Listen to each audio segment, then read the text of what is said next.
اے درہم و دینار کے غلاموں، میں نے درہم و دینار تمہارے لیے محض اس لیے پیدا کیے ہیں کہ ان کے ذریعے تم میرا رزق کھا سکو اور ان کے ذریعے میرے دیے ہوئے لباس پہن سکو اور ان کے ذریعے تم میری راہ میں خرچ کر سکو۔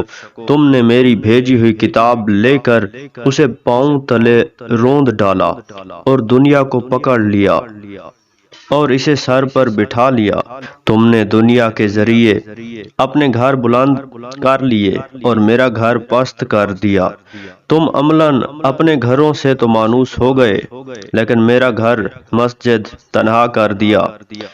پس اے بندگان دنیا، تم آزاد اور نیک نہیں ہو۔ تمہاری مثال تو ان چونا کی ہوئی قبروں کی سی ہے جو بظاہر تو بڑی دلکش نظر آتی ہیں، لیکن ان کا باطن تو بہت قبیح ہوتا ہے۔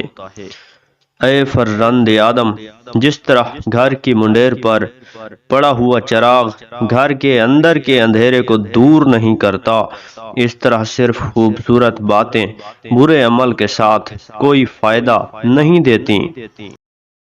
اے ابن آدم، اپنا عمل خالص کر، تو پھر سوال نہ بھی کرے تو میں تجھے سوال کرنے والوں سے بھی زیادہ دوں گا۔